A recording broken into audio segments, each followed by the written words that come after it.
A kú dédé àsìkò yìí. Mo kí ẹ̀yin bàbá mi nínú ilé. Mo kí ẹ̀yin màmá mi. Níbikíbi tẹ́ bá wà lónìí, ìbànújẹ́ ó kéré ó tóbi kò ní jẹ́ ìpín mi àti yín. Tó bá jẹ́ pé inú mọ́tò lẹ́yìn tí ń wò mí, mọ́tò tẹ́ wà yẹn kò ní jẹ́ mọ́tò àgùnrọ̀rùn yín. Mọ́tò yẹn ò ní jẹ́ pósí fún yín. Inú ilé lẹ́yìn wà ní. Ilé ò ní gbóná mọ́ yín o. Ọ̀nà ò ní nà yín. Porogodo ayé ò ní lù fún gbogbo wa jó. Gẹ́gẹ́ bẹ́ẹ̀ ṣe mọ̀ pé lórí ìkànnì yìí, mo máa ń sọ̀rọ̀ nípa bí a ṣe lè lo ewé àti egbò. Àwọn ewé kan wà láyé àyíká wa tí a mọ ìwúlò ẹ̀. Tó jẹ́ pé gbogbo ìgbà oògùn òyìnbó là ń kó sínú. Àwọn tó ní kẹ́míkà òun là ń kó sára. Gbogbo àwọn oògùn yìí náà ó ní tí ó ń ṣe nínú ara nígbà tó bá yá. Ó ní tí ó padà ṣe nínú ara torí pé kẹ́míkà òun ni wọ́n papọ̀ méwé táwọn òyìnbó yẹn ń kó fún wa. Kí ló dé tí àwọn ò wá fálù nǹkan tí àwọn bàbá wa ń lò? Àwọn ewé tó wà láyìíká wa yìí, kí ló dé táwọn ò fálù ẹ̀? Àwọn ewé tẹ́dẹ̀ ń wò yìí, àǹfààní ẹ̀ pọ̀ rẹpẹtẹ. Bí olúkálùkù bá ṣe ní làákàyè mọ ni ó ṣe mọ ewé mọ, ni ó ṣe mọ ìwúlò ẹ̀ mọ. Káwọn ọmọ mú wá fún wa lónìí, àwa oníjẹkújẹ tó jẹ́ pé gbogbo ọjọ́ ayé nǹkan dúndùn la máa ń jẹ sáá. Mo ti bá yín mú tí ó ṣe ń láǹfààní wá. Àìṣe ká má jẹ àwọn nǹkan yìí. Gbogbo oúnjẹ tá à ń jẹ náà ń sìn, tẹ́ bá wò dáadáa, tẹ́ bá wà wò, kẹ́míkà náà là ń jẹ.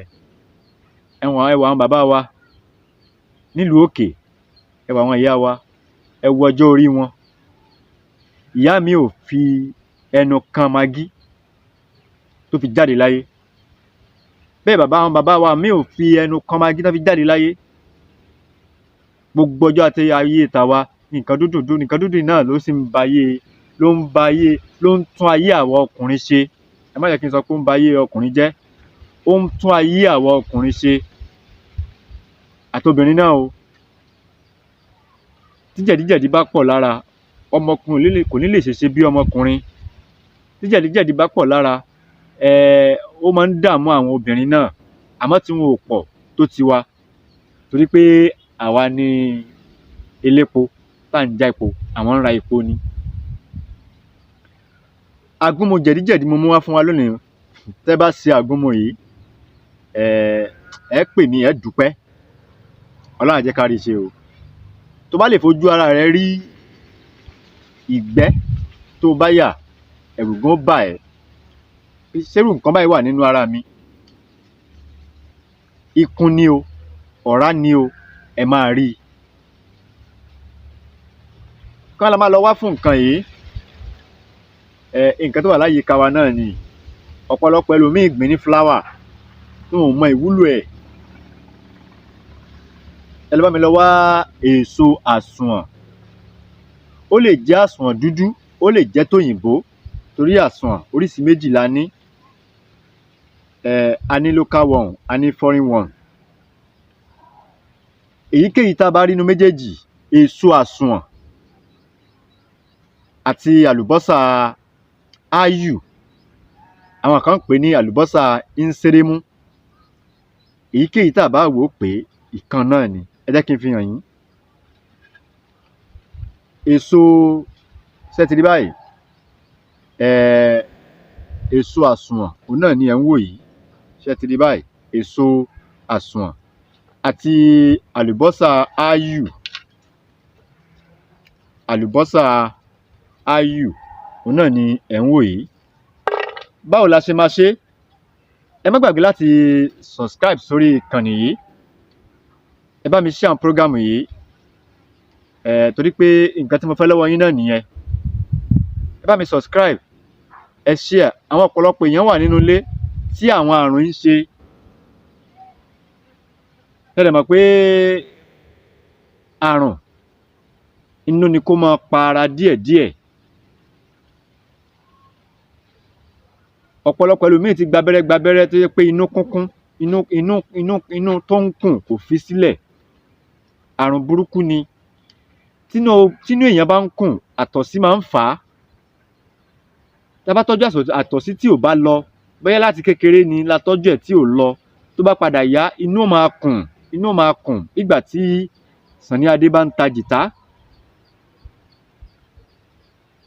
Ṣé ẹ rí nǹkan méjèèjì náà ni kò ná wa ní wàhálà rárá, ní tá a lè ṣe fúnra wa ni.